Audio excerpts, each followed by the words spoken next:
सुरुवातीलाच breaking news आपण पाहतोय। मुंबईत काँग्रेस शिवसेनेला पाठिंबा देणार नाही, आम्ही विरोधी पक्षात बसायला तयार आहोत असं संजय निरुपम यांनी स्पष्ट केलेलं आहे। सेनेला सत्ता स्थापन करण्यासाठी काँग्रेस मदत करणार नाही असंही निरुपम यांनी स्पष्ट केलंय। सेनेकडून आमच्या विविध नेत्यांशी संपर्क सुरू आहे, पण आम्ही त्यांना कोणतीही प्रतिक्रिया दिलेली नाहीये असंही स्पष्टीकरण संजय निरुपम यांनी दिलंय। या दोन पक्षांशी सोडून आणखी काय पर्याय आहेत का यावर आम्ही विचार करतोय असा दावाही संजय निरुपम यांनी इथे उपस्थित केलेला आहे। काँग्रेस सेनेला पाठिंबा देणार नाहीये, काँग्रेस विरोधी पक्षात बसणार असल्याचं स्पष्टीकरण संजय निरुपम यांनी दिलंय। महापौर के चुनाव में डिप्टी मेयर के चुनाव में कांग्रेस पार्टी शिवसेना के साथ नहीं जा रही। जो बार बार इस प्रकार का दुष्प्रचार किया जा रहा है वो गलत है। कि मुंबईकरों ने हमें ये आदेश दिया कि आप विपक्ष में बैठिए और हम विपक्ष में बैठ रहे।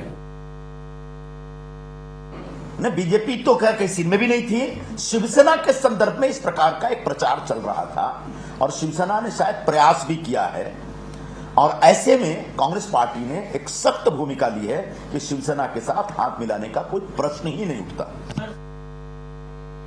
मुंबईत काँग्रेस शिवसेनेला पाठिंबा देणार नाहीये, आम्ही विरोधी पक्षात बसायला तयार आहोत असं स्पष्टीकरण संजय निरुपम यांनी दिलेलं आहे। आणि याबद्दल आपण अधिक माहिती जाणून घेऊ। आमची रिपोर्टर सोनाली शिंदे फोन लाईनवरून आता आपल्यासोबत आहे। सोनाली, आपण बघितले की संजय निरुपम यांनी काँग्रेस विरोधी पक्षात बसणार असल्याचा दावा केलेला आहे, काय अधिक माहिती मिळतेय? आपण पाहिलं रचना, जी मुंबईतली जी समीकरणं आहेत त्या समीकरणानुसार जर सेनेला सत्ता स्थापन करायची असेल तर पाठिंबा घेणं गरजेचं होतं, आणि 114 आकडा गाठण्यासाठी काँग्रेस हाच एक उपाय होता आणि त्याची चर्चा पण सुरू होती। पण आता संजय निरुपम मुंबई अध्यक्ष यांनी जाहीर केलेलं आहे की आम्ही शिवसेनेला कुठल्याही प्रकारचा पाठिंबा देणार नाही आहोत। कालपर्यंत काँग्रेस शिवसेनेबरोबर जाणार नाही असं म्हणत होती, अजून कुठला निर्णय झाला असं म्हणत होती, पण जाणार नाही असं स्पष्टपणे त्यांनी म्हटलेलं नव्हतं।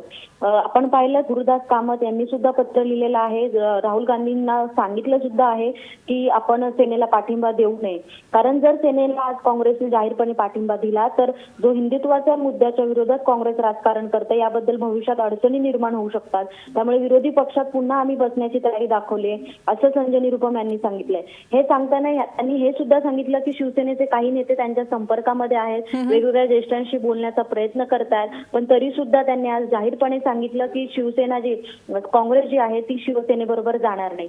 आता रचना महत्वाची भूमिका राष्ट्रवादीची सुद्धा आहे। काँग्रेसने जरी असं सांगितलं असलं तर राष्ट्रवादीचे सचिन अहिर यांनी असं सांगितलंय की आम्ही इश्यू बेस्ड पाठिंबा देण्याची आमची तयारी आहे, पण भाजपला आम्ही पाठिंबा देणार नाही आहोत हे शरद पवारांनी सांगितलंय। याचा अर्थ त्यांनी नाव न घेता सेनेचा मार्ग खुला आहे अशा पद्धतीचं एक राजकीय वक्तव्य केलेलं आहे, एक सूचक वक्तव्य केलेलं आहे।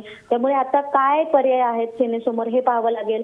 जर सेना राष्ट्रवादी आणि अपक्ष यांना घेऊन जर 114चा आकडा गाठू शकते की काय, याबद्दल काही हालचाली सुरू आहेत का, याबद्दल प्रश्नचिन्ह निर्माण होते। निश्चितपणे आता ही लवकरच आपल्या समोर ही समीकरण आता स्पष्ट होताना आपल्याला पाहायला मिळतील। थँक्स सोनाली दिलेल्या सविस्तर माहितीबद्दल। दरम्यान काँग्रेस विरोधी पक्षात बसणार असल्याचा दावा संजय निरुपम यांनी केलेला आहे। दरम्यान मुंबईत काँग्रेस शिवसेनेला पाठिंबा देणार नाही असंही संजय निरुपम यांच्याकडून स्पष्ट करण्यात आलंय।